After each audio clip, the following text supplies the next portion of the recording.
For a long time, I've wanted to do a daily journal, right? Like writing every day, just to have like a log, a memory of things that happened, things I felt, things I was thinking about. I've always really wanted that. Pretty much every New Year since I was born, my New Year's resolution has been to get some sort of writing in place. Like I'd really love to just be able to look back at the end of the year and have a piece of writing from every single day. And despite this desire, despite this long-standing desire, it's never been able to stick. I think this is something I'm sure a lot of people feel and strive. I mean, I know my mom the exact same way. She's been really wanting to do a journal for some time, and we were talking about this. This was a while ago now, and it's just like what happens is, so many things happen, and you want to write about all of it, but then you don't quite have time, and then you're like, oh, let me do it a little later, and then it's like, oh, I'll just do it tomorrow, and then it's just like, whoa, 6 months flew by. And it's exactly what happens to me. Like, I always get on a roll for like 4 days. I do like 4 days, and then 3 months go by. It's like, damn. Because it's not due, it's not essential, it's not part of your job, it's this piece of work that isn't necessary, and I think that makes it very easy to put it off just one more hour, just one more day, oh, whoa, a year just went by? Oh, whoa. So I had this ingenious plan to ask, so I have like a Portuguese teacher who I speak to, trying to speak every week, but I basically told her, I was like, could you force me, could you give me the homework of writing every day, and every day I have to turn it into you? Like, could you just tell me, Claudio, you have to write something in Portuguese every single day? And so she did. She was like, Claudio, you have to write something in Portuguese every single day, and turned it into me. And it's been magical. This was about a week ago. I think I just did number 7.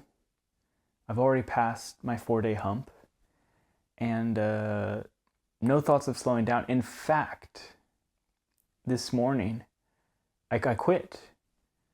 I was like, you know what? I'm not feeling it. I'm not gonna write today. And then I was like, yeah, but she's gonna know, and my streak's gonna be broken, and then like she's gonna know that I'm weak-willed, that I don't do what I say. And then it's like, just that extra little pressure. I was like, let me just do one more day.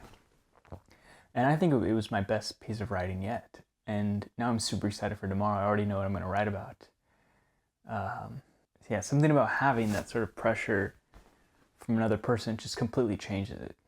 So another thing that I want to do every day is make a video, right? And this was another thing that today I was like, I'm not going to do it.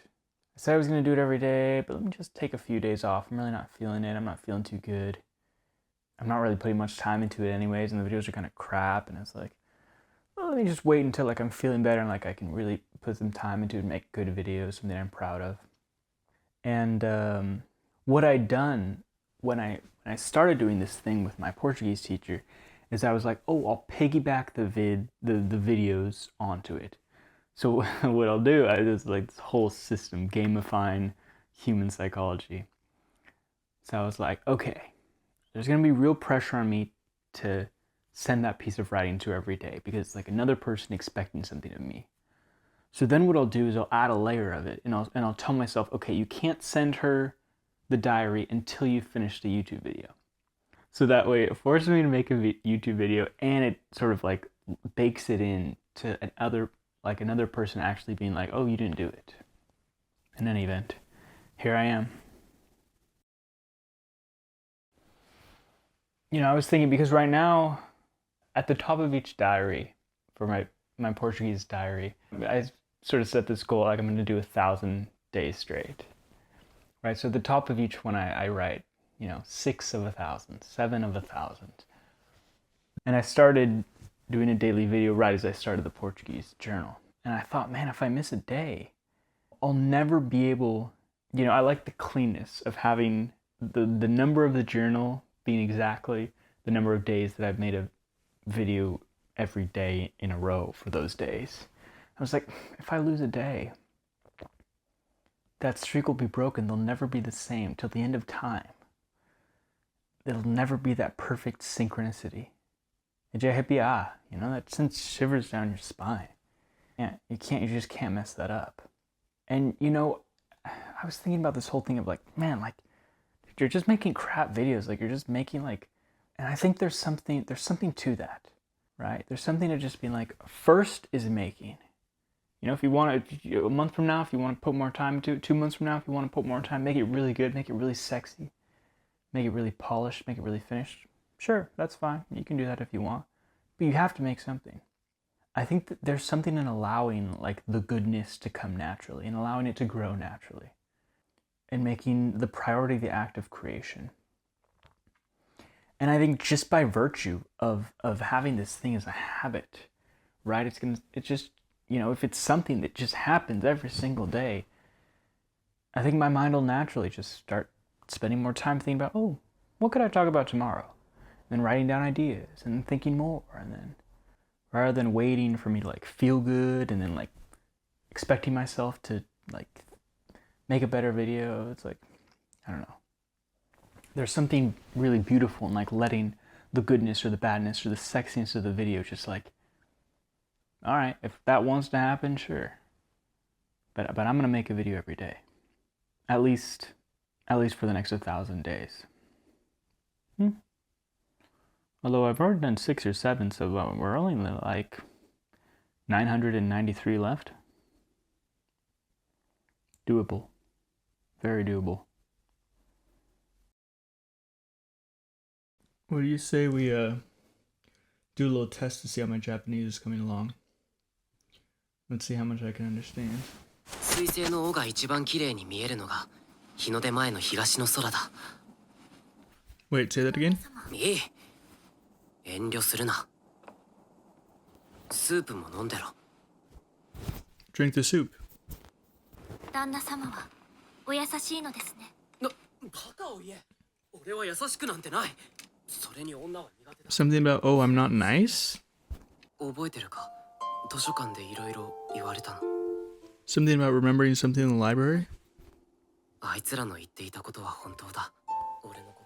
Something you said was true or something? 俺の母親は流れ物の旅芸人だった。いろんなところに巡業して。My mom ate something? の際を披露する。あの人はそうしてこの町の男に恋をして。That person did something in a town? それが俺だ。今思えば幸せないい家族だったと思う。Something about a happy family? 父が帰ってこなくなった。Father came back? 担当していた父は大陸中を回って貴重な書物を集めていた。危険な場所へ。I think I heard cold. Something cold? That's pretty good though. I'm hearing words, you know, some things I kind of sort of understand, and yeah, it's pretty crazy actually. Japanese, dude, how did this even happen?